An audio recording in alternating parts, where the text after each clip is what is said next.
This is Hidden Killers Week in Review. A look back at the most prolific stories of the week.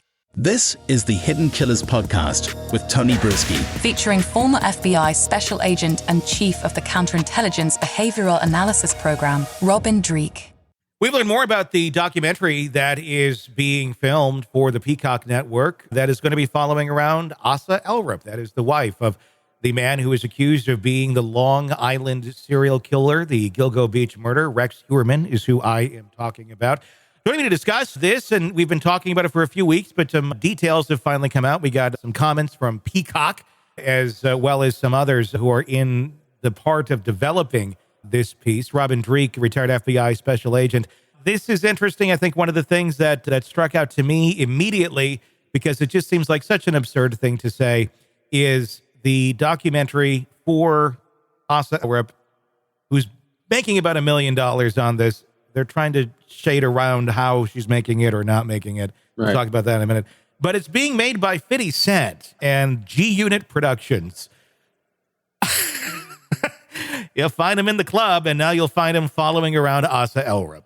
It's a production company. I'm not that super surprised, but at the same point, it just seems like a crazy statement to make out loud.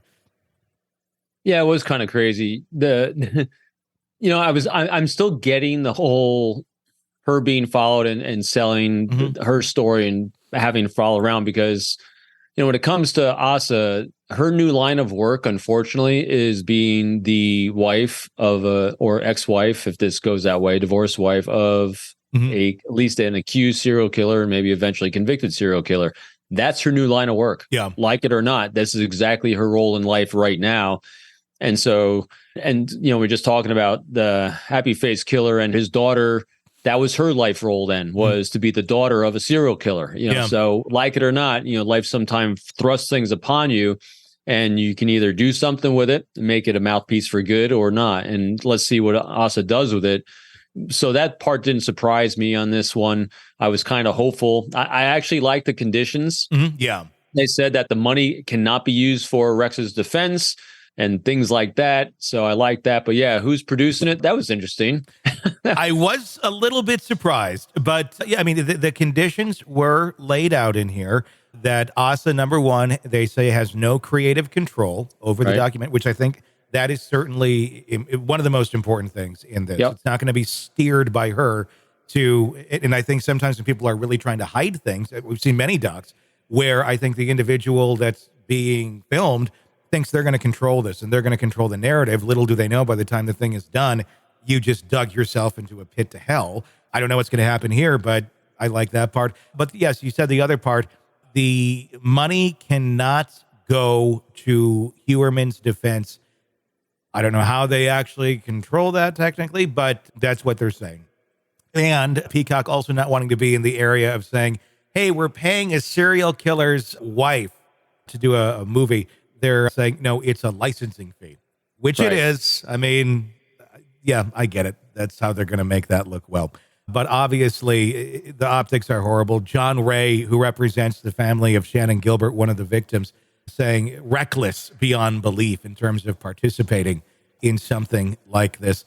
Is she making lemon out of lemonade? Is she, if you can't beat them, join them, if you will. With, like you said, her identity is now being the wife of a serial killer, possibly a convicted serial killer. It's a rock and a hard place, isn't it? Yeah. This is the role that she's now in. It would have been great for her not to do this deal now because of the impact it has on the victims' families, because that is always the paramount concern in all these challenging situations dealing with, is the impact on the victims. And yeah, this is going to impact the victims again and again. And at the same time, you can't control timing. The thing I did like about this, though, and you had mentioned it, is she doesn't have any creative control over this. That's really bodes very well for her innocence and her lack of involvement.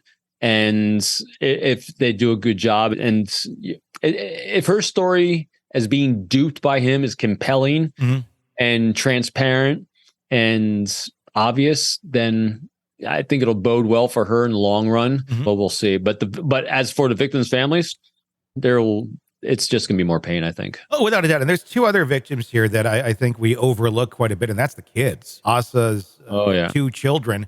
One has, it seems, some mental disabilities going on. The other certainly being drugged through, or not drugged as in let's take a drug, but drugged through the mud in all of this insanity. The attorney for Asa says that she's been vilified and also victimized of the family. And this is of Asa. She's going to be known as the wife or the ex-wife of an alleged serial killer. She's gathering herself. She's dealing with herself. She's getting her and her children back to a safe place. They've got through the first holiday without a wreck, and that's where they're at. Getting the children to a safe place, I don't think that's a super accurate statement. If you're going through something like this and just the hell that they're being bombarded with every single day, is it the healthiest for your children, especially one that has some special needs? And he's an adult, but regardless, is that a responsible parenting move of, hey, let's bring the camera crew in while daddy's being accused of murdering sex workers over the last 20 some years? Bring the cameras in? Wouldn't it be more, that doesn't seem to be like healing to me, but I guess to each their own. Yeah, I don't know. Are they going to be on the kids as well or just her? I don't know. Yeah, I don't know. But I'm with you. No, that's not a healthy behavior for kids. This whole thing isn't healthy for kids to go through to begin with. No. And with a family crew, with a film crew following you as well. And then if the producers are asking her questions of the kids during this, that would just be tremendously unhealthy for them to deal with. I think it's going to be a train wreck. I think we probably are all going to watch it. But if this is something that will lead to maybe some more discovery and some more information in this case, to maybe find some more victims that are out there or convict more people who may have been involved, then I guess let it be. They'll probably get more out of Asa in this than, obviously the police haven't even questioned her yet. So yeah, no doubt. And you said it perfectly a few minutes ago with it's a wreck just waiting to happen, and it will happen. This is, to use an analogy, this is like being told that, hey, we got a NASCAR race going to happen tomorrow. We guarantee, we know there's going to be a 50-car pileup in turn 4 at 2:00 in the afternoon. Tune in. You're going to watch. Yeah. Because it's going to happen. And so this is just going to be, it's going to make a lot of money for people. And so, and that's where it just gets you. People are going to be profiting off of a serial killer at the expense of the victims' families. Yeah, exactly. That's the sick and we're part. all going to watch it. That is the sick part of it. So I hope what they stated there, it's not going to his defense. If that's true, okay. Yeah. I guess have at it and good luck, Asa. Yeah, because if she's, she was manipulated, as we saw in the Murdoch trial. Well, and we saw with Murdoch, the way he's able to justify his actions and use the emotions and empathy of others to manipulate people.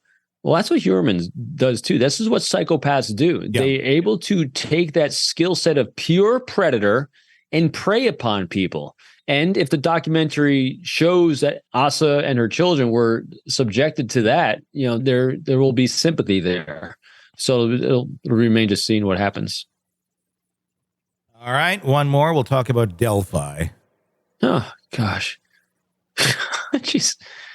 It's like a cornucopia of crazy. Yeah, just a cornucopia of crazy. We don't have to move on to new cases because these ones keep fueling us. I know. Jeez. Want to listen ad-free? Want advanced access to all of our interviews before anyone else?